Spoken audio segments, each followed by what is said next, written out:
Muchas gracias.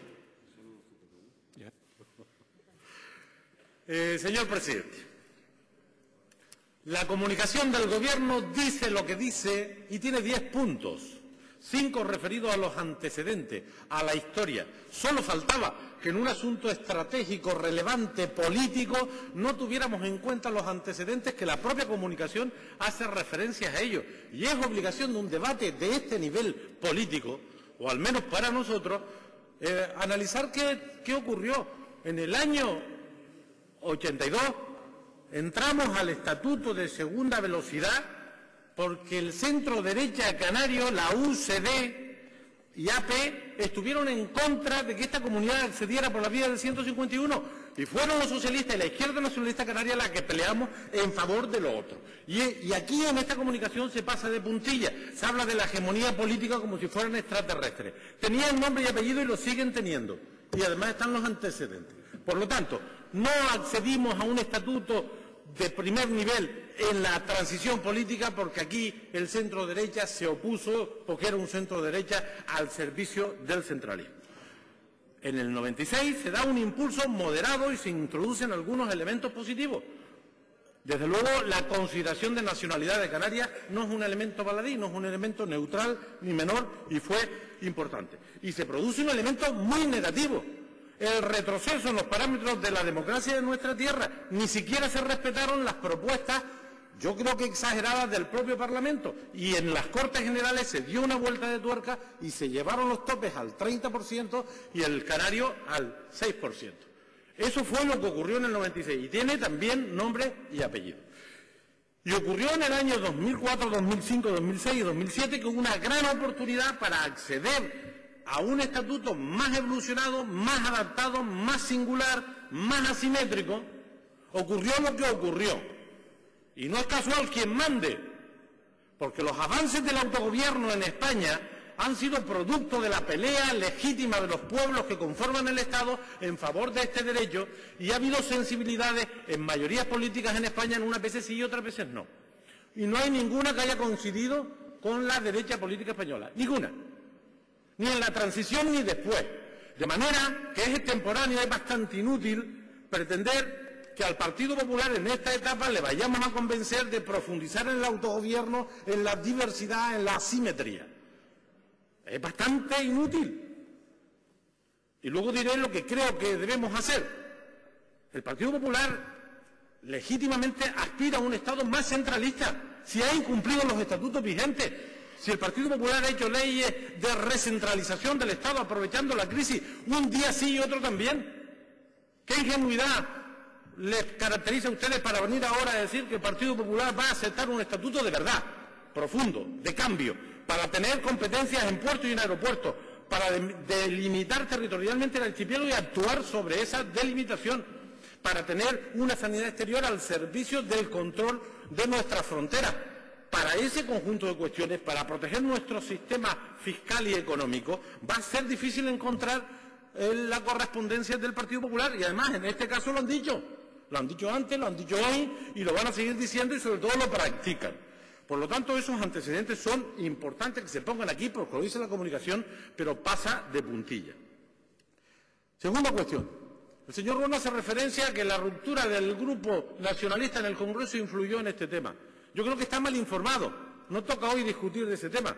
Mire, las enmiendas que presentó Nueva Canaria en el Congreso de los Diputados en relación al estatuto que se remitió desde aquí fueron para dos cosas: para profundizar en el autogobierno y en la democracia, y están escritas y están presentadas. Tengo aquí el boletín oficial de las Cortes Generales, y cita a Nueva Canaria con las enmiendas de más democracia y más autogobierno. ¿Saben las que firmó su partido? Menos democracia y menos autogobierno. De las 191 enmiendas presentadas al texto que salió de este Parlamento, 110 las firman Coalición Canaria con el Partido Popular, todas para retroceder, para limar, para acercarse a las posiciones de la derecha política canaria y española, porque habían hecho un dato relevante en la política canaria, y es que habían cambiado ustedes el socio, y a partir de ahí, todo a partir de ahí se determina. Y fíjense, por si no lo saben, se los voy a recordar. ¿Saben ustedes que el avance moderado, insuficiente, de bajar los topes del 15 y al 3, 15 insular, 3 canarios. ¿Saben ustedes cuál fue la última enmienda que presentó Coalición Canaria del Partido Popular al estatuto que había salido de aquí con este tema? Pues volver a subirlo al 30 y al 6. Esas son sus convicciones y eso está ahí, las tengo aquí, última enmienda, señor Naorama y Partido Popular. ¿Y saben lo que hacen? El avance de la transitoria 2, que se había supuesto era un acuerdo entre socialistas y Coalición Canaria, le dan la vuelta y con el PP presentan una enmienda para volver al 30% y al 6%. Ahí están las convicciones. Lo digo porque usted hizo referencia a ello. Yo no tenía especial interés, pero no eludo ni esa ni ninguna discusión, ni siquiera los antecedentes y las razones políticas que lo justificaron. Pero dicho eso, y a continuación digo con absoluta claridad, nosotros vamos a entrar a discutir más autogobierno, vamos a estar al lado de quien defienda que es necesario mejorar nuestro nivel, nuestro estatuto político, porque eso es bueno para la calidad democrática, es bueno para la cohesión, es bueno para la economía, es bueno para afrontar el futuro. Y estaremos en esa ponencia intentando mejorar este proceso. Pero seamos conscientes de que hoy es un brindis al sol teniendo en cuenta la mayoría política en las Cortes Generales. Aprovechemos este proceso de debate para llegar al máximo acuerdo, para implicar a la ciudadanía. La ciudadanía no está implicada en esto, ni en casi nada de lo que hacemos. La ciudadanía lo que nos exige son respuestas a sus problemas, al paro, a las listas de espera, al deterioro, a la desesperanza. Pero sí es cierto que desde los partidos políticos, desde este Parlamento, tenemos que abrir los debates que son necesarios, que son estratégicos. Y el REF, la financiación autonómica y el estatuto son estratégicos, no son asuntos coyunturales. Y tenemos que implicar a la ciudadanía. Y si la ciudadanía no tiene los elementos de juicio, es nuestra obligación abrir esos debates y dar participación. Sabemos que no va a haber nuevo estatuto en esta etapa porque el Partido Popular tiene la mayoría que tiene en las Cortes.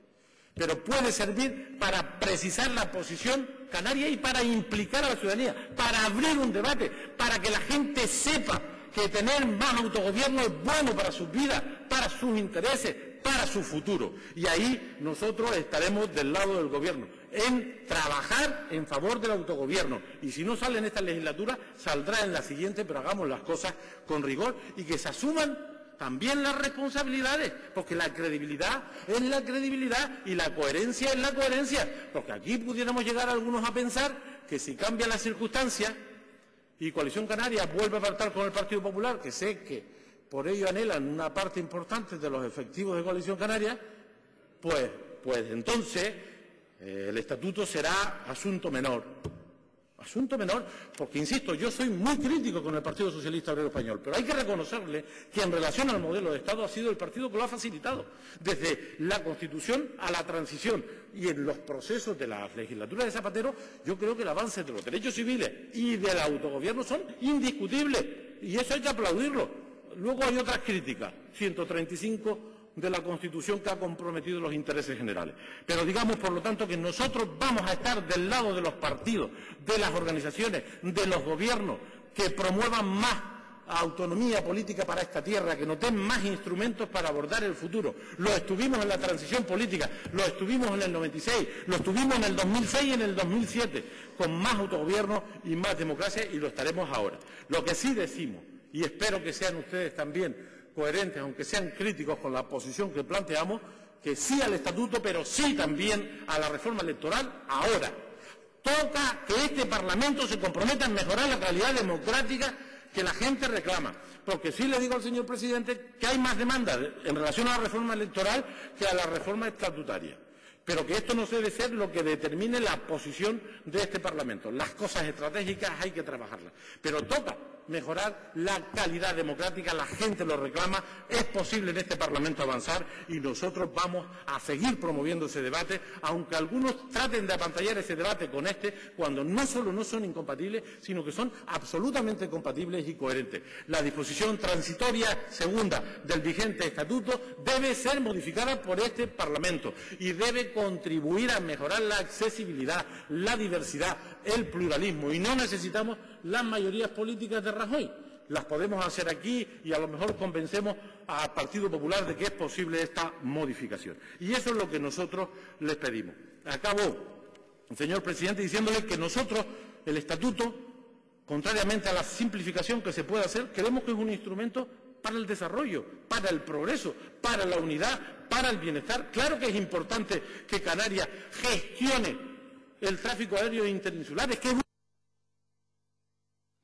Sí, tiene 2 minutos. es un contrasentido que algo solo nuestro, que solo podemos interpretar los que aquí proyectamos nuestra vida, lo gestione la Administración General del Estado. Claro que eso sería bueno, que los aeropuertos de Canarias estuvieran gestionados por las autoridades locales con la participación de la ciudadanía correspondiente, porque son instrumentos vitales para la cohesión territorial y económica del archipiélago. Claro que es bueno que la sanidad exterior esté en nuestras manos para evitar de forma diligente las decenas de plagas que arrasan nuestros cultivos tradicionales.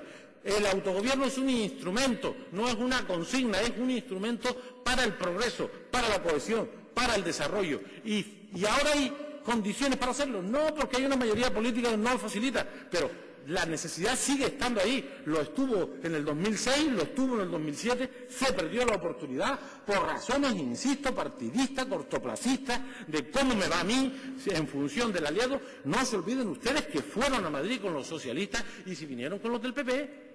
Y fueron a Madrid con un estatuto interesante y ustedes lo enmendaron para rebajarlo.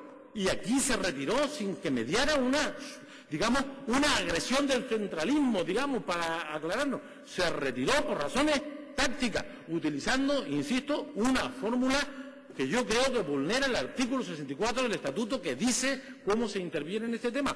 Pero bueno, eso es pasado, pero es bueno que se recuerde y que no se pase de puntilla como hace la resolución. Acabo diciendo, estaremos en la ponencia para discutir y profundizar en el autogobierno, pelearemos aquí y en otros ámbitos institucionales en favor de ese reconocimiento a más autogobierno y a un autogobierno distinto, porque Canarias es distinta, pero estaremos también aquí dando la lata, insistiendo en que es posible mejorar nuestra democracia desde ya, a través de este Parlamento, modificando como mínimo los topes electorales para hacer este Parlamento más plural y más creíble. Muchas gracias, señor Román.